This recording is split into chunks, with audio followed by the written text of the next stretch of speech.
नमस्कार दोस्तों। आज मैं आपके सामने एक बार फिर से हाजिर हुआ हूँ एक नए टॉपिक के साथ। इस टॉपिक को मैंने नाम दिया है लर्न एंड टीचिंग। दो अलग अलग फैक्टर्स हैं। एक टीचर क्या होता है, एक स्टूडेंट क्या होता है। टीचर आमतौर पर यही माना जाता है कि जो इंसान सिखा रहा होता है उसे टीचर कहते हैं और जो इंसान सीख रहा होता है उसे स्टूडेंट कहते हैं। तो ये नियम हर एक व्यक्ति पे, प्रत्येक व्यक्ति पे लागू होता है, क्योंकि जब कोई भी व्यक्ति स्वयं को सिखा रहा होता है तो स्टूडेंट होता है और किसी और को सिखा रहा होता है तो टीचर होता है। एक टीचर स्वयं के ऊपर किए गए अनुभव को शेयर करता है, उसे कहते हैं टीचर।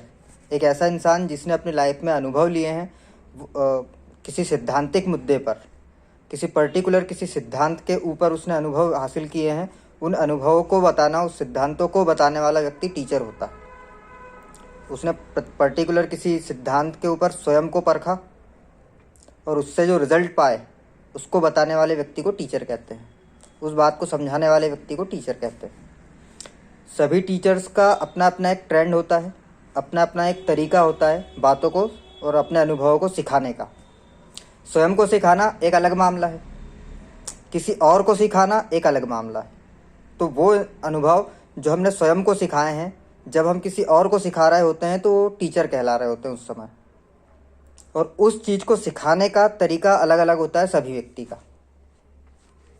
इसीलिए कहते हैं कि सभी टीचर्स का तरीका समझने समझाने का, पढ़ने पढ़ाने का अलग अलग होता है। और कोई भी व्यक्ति पैदा होने से लेकर मर जाने तक स्टूडेंट और टीचर वाली कैटेगरी में ही, सर्कल में ही चलता है। पैदा होने से लेकर के मर जाने तक स्वयं को सिखाई जाने वाली तमाम चीज़ें हमें स्टूडेंट बनाती हैं और वही चीज़ें जब हम किसी और को सिखा रहे होते हैं तो वही चीज़ें हमें टीचर बनाती। किताब एक ही है, नॉलेज एक ही है।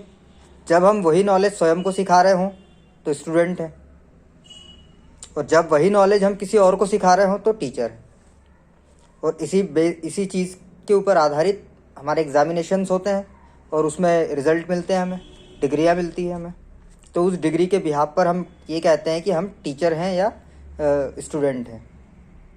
हमने बैचलर्स तक की डिग्री की है, हमने मास्टर्स की डिग्री की है, हमने मास्टर्स के ऊपर पीएचडी की डिग्री की है, तो रैंक बढ़ते चला जाता है। मतलब नॉलेज का, डिग्री का रैंक बढ़ते चला जाता है।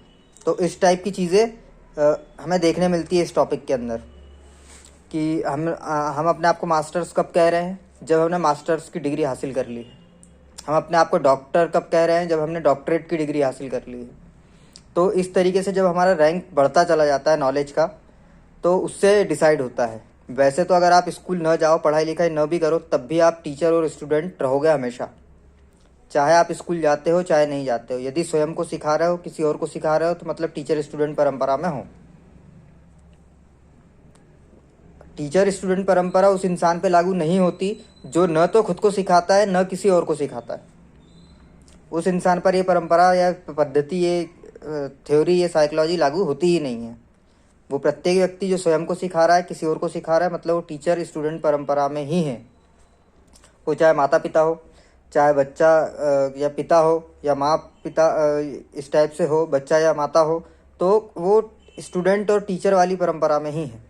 और सबका तरीका समझाने का अलग अलग है। एक ही सिद्धांत को अलग अलग टीचर अपने अपने तरीके से समझाते हैं। सिद्धांत एक ही होता है, समझना एक ही, रिजल्ट एक ही होगा उस चीज़ का, मगर उस रिजल्ट तक पहुंचने के तरीके अलग अलग हो जाएंगे। कुछ लोग उसी एक भाव को, उसी एक फीलिंग को गणित के माध्यम से समझाते हैं, कुछ लोग उसी एक फीलिंग को हिंदी के माध्यम से समझाते हैं, कुछ लोग उसी एक फीलिंग को इतिहास के माध्यम से समझाते हैं, कुछ लोग उसी एक फीलिंग को मनोविज्ञान के माध्यम से समझाते हैं, कुछ लोग उसी एक फीलिंग को अध्यात्म के हिसाब से समझाते हैं। ये है कुल मिला के। धरती गोल घूमती है, रात और दिन होते हैं, ये चीज़ अध्यात्म में भी सीखी जाती है। ये चीज़ साइकोलॉजी, इसमें भौतिकवाद में भी सीखी जाती है। यही चीज़ मनोविज्ञान में भी सीखी जाती है, परंतु उस चीज़ को समझने का और समझाने का तरीका अलग अलग होता है। कुछ लोग गाना गा करके समझाते हैं। सामान्य से उदाहरण लेते हैं अपन, एक शायर होता है, एक गीतकार होता है, एक डांसर होता है, चीज़ एक ही होती है, समझाते अलग अलग तरीके से। कुछ लोग शेर शायरी करके समझा रहे हैं अपनी बात, कुछ लोग वही अपनी बात को गाना गा के समझा रहे हैं, कुछ लोग वही अपनी बात को अपने डांस परफॉर्मेंस के माध्यम से समझा रहे हैं, जैसे भरतनाट्यम हुआ, कथकली हुआ, इस टाइप से। और कुछ लोग अब पियानो व्यानो, पेटी वेटी, हारमोनियम बजा रहे हैं, तबला बजा रहे हैं, ढोलक बजा रहे हैं, इस तरीके से सुरों के माध्यम से समझा रहे हैं, वाद्य यंत्रों के माध्यम से समझा रहे हैं। कुछ लोग मुंह से बोल के समझाते हैं, कुछ लोग लिख के समझाते हैं। तो सबका तरीका अलग अलग है। कुछ लोग सिर्फ साधारण तरीके से बोल के समझाते हैं, कुछ लोग बोलते बोलते शायरी भी कर देते हैं। तो ये ट्रेंड सबके अलग अलग होते हैं। कुछ लोग चुटकुले के माध्यम से समझाते हैं। एक टॉपिक के ऊपर टीचर लेक्चर दे रहा है, उसमें बीच में उसने एक चुटकुला कह दिया तो सब लोग हंसने लगे। तो ये एक अलग तरीका है।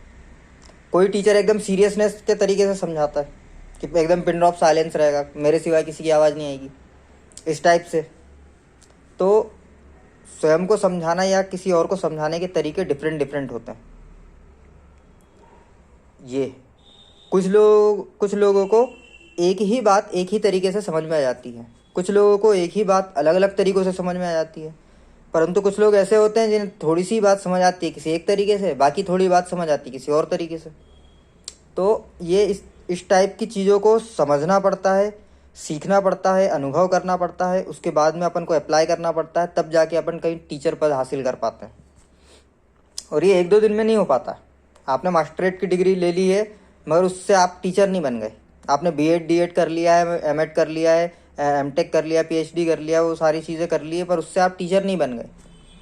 टीचर बनने के लिए वास्तव में आपको ये जानना ज़रूरी है कि जो बात आप अपने मुंह से समझा रहे हो किसी को, उसको कितनी ज़्यादा समझ में आ रही है, कितनी समझ में नहीं आ रही है, और एग्जैक्ट वही बात समझ में आ भी रही है या नहीं आ रही है। इस बात को समझना या समझाना अपने आप को टीचर बनना कहलाता है। एक ही व्यक्ति है, जब वो स्वयं को समझा रहा है तो वो स्टूडेंट भी है और टीचर भी है।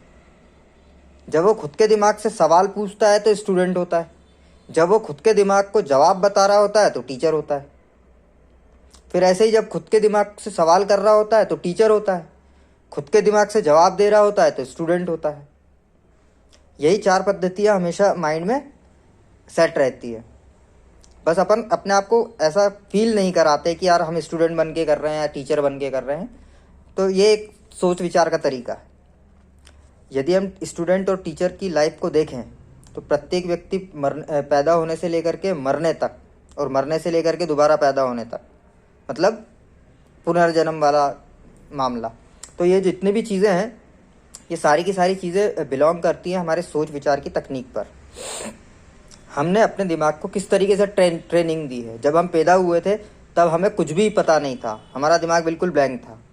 हमने दुनिया की तमाम चीज़ों को देखना, सुनना, महसूस करना, फील करना, ये सब किया, स्वाद लेना, ये सारी चीज़ें अनुभव की। उस अनुभव के आधार पर अपने दिमाग को ट्रेनिंग दी प्रत्येक चीज़ के लिए, प्रत्येक कार्य के लिए, प्रत्येक वस्तु या स्थान के लिए, और फिर हम अपनी लाइफ को आगे बढ़ाते चल रहे हैं साथ में।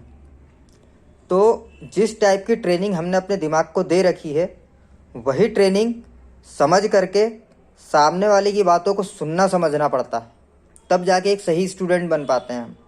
और इसी तरीके से जो हमने दिमागों को ट्रेनिंग दी है, उस ट्रेनिंग के हिसाब से हमें समझाना पड़ता है, तब जाके टीचर बन पाते हैं हम। और ये काम सबको सीखना पड़ता है, पैदा होने से लेकर के मर जाने तक।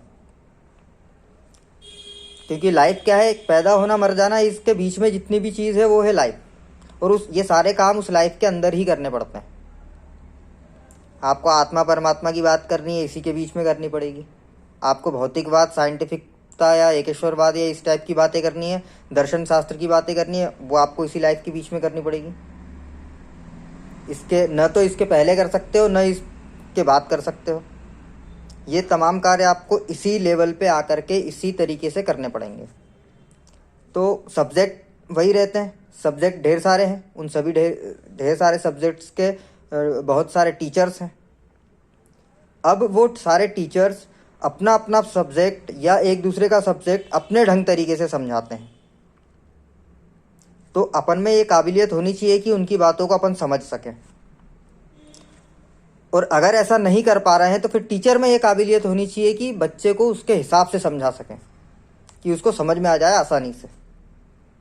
वरना फिर मैंने एक लास्ट वीडियो में अपना आपको उदाहरण दिया था आदिमानव वाला, कि वो लिख के चला गया है और आप दोबारा सारे वो प्रयोग नहीं करने वाले, वो लिखित वाला पढ़ लोगे तो आपको सारा प्रयोग का रिजल्ट एकदम साफ निचोड़ मिल जाएगा। उसके बाद आपको दोबारा प्रयोग करने की आवश्यकता नहीं पड़ेगी।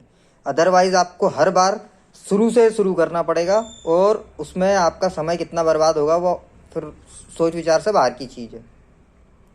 तो टीचर वाले टॉपिक पे अगर मैं बात करूं, एक इसका रिज़ल्ट अपन देखें इस टॉपिक का, कि समझने समझाने के वो तरीके जो हमसे पहले के लोगों ने सीख लिए और उसके आधार पे कुछ योजनाएं, पद्धतियां, लिखित दस्तावेज तैयार कर दिए। उन चीज़ों को समझना के लिए, उस चीज़ों को समझने के लिए और समझाने के लिए हमारे दिमाग को हमें ट्रेनिंग देनी पड़ती है।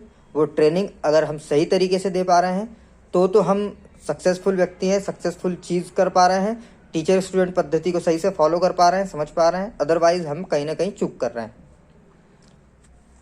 क्योंकि किसी भी सिद्धांत को समझने के लिए ज़रूरी है कि वो सिद्धांत किन तरीक़ों से बना था, और उस तरीके को समझने के लिए हमें स्वयं का एक तरीका डेवलप करना पड़ता है।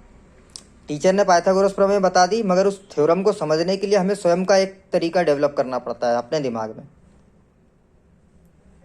वही चीज़ हमें सिखाती है, वही चीज़ हमें समझाती है। तो सिद्धांत एक ही होता है, उसको समझाने के तरीके डिफरेंट डिफरेंट होते हैं।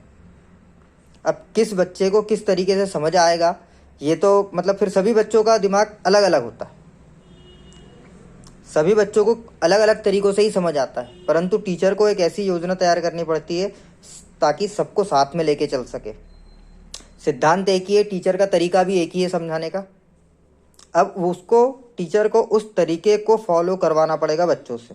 तो सभी बच्चों के दिमाग को अपने अंडर कंट्रोल में करके फिर उसके हिसाब से समझाना पड़ेगा टीचर को स्टूडेंट्स के लिए, कि वो इस तरीके से समझाए, इस तरीके से बताए तो बच्चों को समझ में आएगा। तो इस तरीके से सभी टीचर्स अपना अपना योजना बनाते हैं। सभी टीचर्स की अपनी अपनी योजनाएं रहती हैं अपने दिमाग में पर्टिकुलर सिद्धांत को समझाने के लिए। और टीचर्स के सामने सबसे बड़ी और मुश्किल समस्या तो यही रहती है हमेशा कि डिफरेंट टाइप के मेंटलिटी के बच्चे बैठे रहते हैं सामने, और उनको एक साथ एक रूपता में बांधे रखते हुए उनको बात समझानी है। और इसी पद्धति को करने के लिए, इसी चीज़ को कार्य करने के लिए टीचर बार बार प्रैक्टिस करता है, ताकि वो तमाम सार संग्रह इकट्ठा कर ले कि सभी बच्चों को लगभग एक समान तरीके से, एक जैसे तरीके से समझ में आ जाए। तो इसका सार यही है। तो इसी टाइप के इंटरेस्टिंग वीडियोस के लिए देखते रहें सिकंदर्स वर्ल्ड। प्लीज़ लाइक करें, शेयर करें, सब्सक्राइब करें। धन्यवाद।